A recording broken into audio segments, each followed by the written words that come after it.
ഇറാനിൽ ഖൊമേനിയുടെ ശവസംസ്കാര ചടങ്ങുകൾ നടക്കുന്നതിനിടയിൽ പരിഹാസവുമായി US പ്രസിഡന്റ് ഡൊണാൾഡ് ട്രംപ് ഖൊമേനിയുടെ സംസ്കാര ചടങ്ങ് നടക്കുന്നതിനാൽ യുദ്ധത്തിന് ഒരാഴ്ച ഇടവേള നൽകിയിരിക്കുകയാണ്. തങ്ങൾ നല്ലവരായതുകൊണ്ടാണ് ഇങ്ങനെ ചെയ്തതെന്നതാണ് ട്രംപ് ഇവിടെ പറയുകയും ചെയ്തിരിക്കുന്നത്. അമേരിക്കയുടെ 250ാമത് സ്വാതന്ത്ര്യ ദിനാഘോഷങ്ങളുടെ ഭാഗമായി തന്നെ അവിടെ നടന്ന ഒരു പൊതുയോഗത്തിൽ സംസാരിക്കവെയാണ് അദ്ദേഹം ഇക്കാര്യങ്ങൾ പറയുന്നത്.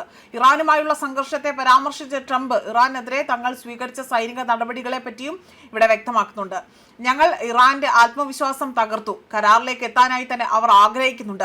അലി ഖൊമേനിയുടെ ശവസംസ്കാര ചടങ്ങുകൾ നടക്കുന്നതിനാൽ തന്നെ ഞങ്ങൾ അവർക്ക് ഒരാഴ്ചത്തെ ഇടവേള നൽകിയിരിക്കുകയാണ്. കാരണം ഞങ്ങൾ വളരെ നല്ലവരാണ് എന്നാണ് ട്രംപ് പറഞ്ഞത്. ട്രംപിന്റെ പ്രസ്താവന ഇപ്പോൾ വലിയ കയ്യടിയോടുകൂടി തന്നെയാണ് അവിടെ അമേരിക്കയിലെ ജനങ്ങൾ ഇതിനെ സ്വീകരിച്ചിരിക്കുന്നത്. അതേസമയം കൊല്ലപ്പെട്ട ഇറാന്റെ പരമോന്നത നേതാവ് ആയത്തുള്ള അലി ഖൊമേനിയുടെ ശവസംസ്കാര ചടങ്ങുകൾ നടക്കുന്നതിനോടൊപ്പം തന്നെ വളരെയധികം നൊമ്പരപ്പെടുത്തിക്കൊണ്ടാണ് അദ്ദേഹത്തിന്റെ കൊച്ചുമകളുടെ അടക്കം മൃതദേഹം അവിടേക്ക് എത്തിച്ചിരിക്കുന്നത്. അമേരിക്ക ഇസ്രായേൽ വ്യോമാക്രമണത്തിൽ കൊല്ലപ്പെട്ട അദ്ദേഹത്തിന്റെ 14 മാസം മാത്രം പ്രായമുള്ള കൊച്ചുമകൾ സെഹ്റ മുഹമ്മദി അവരുടെ ശവപേടകമാണ് ഇപ്പോൾ പ്രദർശിപ്പിച്ചിരിക്കുന്നത് എന്നതാണ് മറ്റൊരു വിലയിരുത്തൽ പുറത്തുവന്നിരിക്കുന്നത്. ഇറാന്റെ ദേശീയ പതാകയിൽ പൊതിഞ്ഞ ശവപ്പെട്ടി കഴിഞ്ഞ ദിവസം തന്നെ ടെഹ്റാനിലെ ഗ്രാൻഡ് മൊസല്ലയിൽ പൊതുദർശനത്തിന് വെച്ചപ്പോൾ തന്നെ ആയിരക്കണക്കിന് ആളുകളാണ് അവിടേക്ക് ആദരാഞ്ജലികൾ അർപ്പിക്കാനായി തന്നെ എത്തിയത്. ശവപ്പെട്ടിക്കരികിൽ സഹാറയുടെ ചിത്രവും വെച്ചിട്ടുണ്ട്. അമേരിക്ക ഇസ്രായേൽ ആക്രമണത്തിൽ കൊല്ലപ്പെട്ട ഖൊമേനിയുടെയും കുടുംബാംഗങ്ങളുടെയും മറ്റ് ശവപ്പെട്ടികൾക്കൊപ്പമാണ് ഇത് പൊതുദർശനത്തിനായി തന്നെ വെച്ചിരിക്കുന്നത്. ശവസംസ്കാര ചടങ്ങിൽ മുതിർന്ന രാഷ്ട്രീയ സൈനിക മത നേതാക്കളും ഇന്ത്യയിൽ നിന്നടക്കമുള്ള വിദേശ പ്രതിനിധികളും സംഘത്തിൽ പങ്കെടുത്തിട്ടുണ്ട്.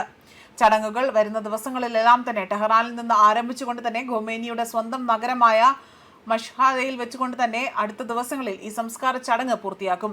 ഇറാനിലെ നഗരങ്ങളിൽ എങ്ങും തന്നെ ബാനറുകളും പതാകകളും വഹിച്ചുള്ള ദുഃഖാചരണമാണ് നടക്കുന്നത്.